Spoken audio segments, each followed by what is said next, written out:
better steel he played, and it was again a struggle for him, especially at the beginning. But then he found his feet, as all youngsters tend to do, and he seemed to have gotten better and better as the event progressed. And there we see Magnus with the white pieces adjusting his piece. Do you know what? I've never not seen a player not adjust their pieces. Especially at the top level, they're very kind of they're very attention to particular. detail. It's a ritual. But I can tell it makes for someone who hasn't played chess before. And Magnus opening with the B3. Cowboy. Let's rock and roll. Yeah, and Magnus did this at the World Rapid and Blitz Championship, and he had huge success with 1b3, scored almost entirely wins there with this opening, basically just emerging with a non-theoretical position, very quiet line here. It's basically a reverse London system. Whisper it quietly, but those London system fans will be very happy with the way that Firouzja has developed as black. And early pawn push aiming to punish b3, and okay, the queenside completely blocked up at this early stage. They're just freestyling now. It's all about who comes up with the better middle game plans. One trend that I have noticed amongst the top players is that actually when they're playing with the white pieces, they're actually very content to play colours, an opening that you'd normally play as black. And they're just like, I'm a tempo up. I'm just going to say this is a small, tiny advantage and just get you into my comfort zone as opposed to yours. And, Magnus making a typical pawn break in the centre. Yeah, and usually black does not want to release the tension. If Firouzja does trade off a set of pawns in the centre, that only helps white. First he posts up his knight on a very nice square on b4, and Magnus does the same in the centre. And knight on e5 is also very nice. Probably he prepares f4 for later. Getting ambitious. It's really annoying for white that your queen is tied down defending the c2 pawn. You would love to activate her a bit later on. This black knight is going to be a real menace for the rest of the game. Well, this is why it was important for black to play a5, forcing a4. This means that there's a good outpost for the knight on b4, and also white is not going to play c4.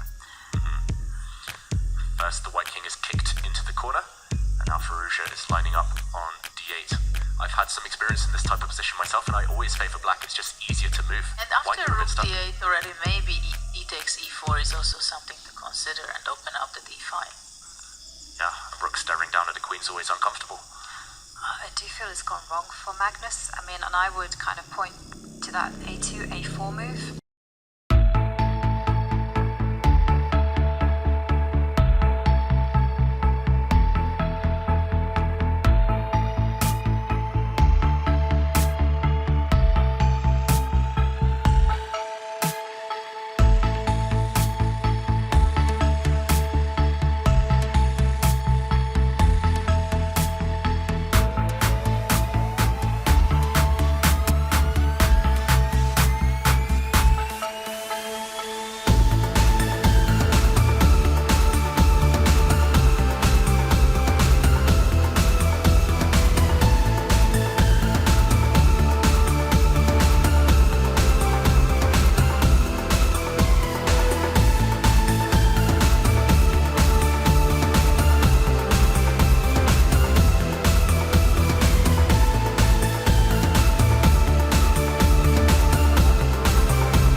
He's getting his queen back into the game. Firouzja here.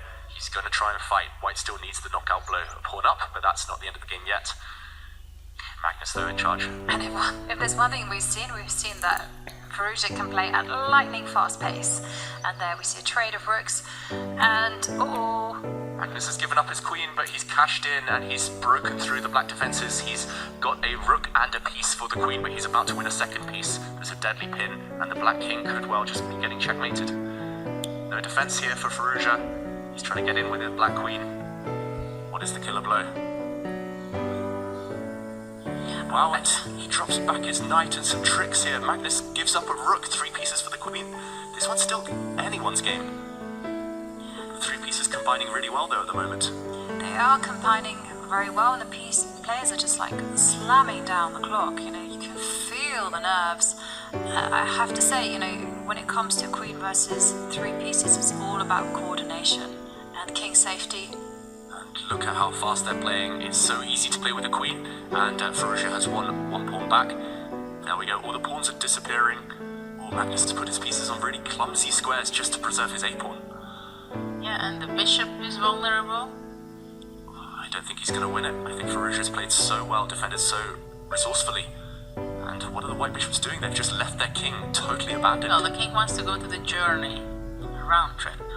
This is risky. Do you think that there's any chance that Magnus will actually lose this now that he's dropped? Dropped his knight. Oh my god! This is what happens when you face a queen in Blitz chess. It's pretty much bullet chess at this point, and all the white pawns have dropped, and the white knight has dropped. Well, maybe he'll still save the game because the pair of bishop, a pawn, a6, a7. It's a race. Still enough for. You say that carefully. More? He's giving It a can check, be more but it also. can be intercepted. And now the king, where to go? Step it back. Don't get in the pawn's way. Black queen can give some checks, but she cannot fight the bishops and pawn alone. Black's h-pawn just too slow. White's 4 bishop's covering seconds. everything. Oh, so nervous, both players dropping the pieces. Visibly shaking here. And we see eventually a repetition of moves, and it is, after all that drama, a draw. Roller coaster of a game. And We still have one more game running. we certainly do. And, well,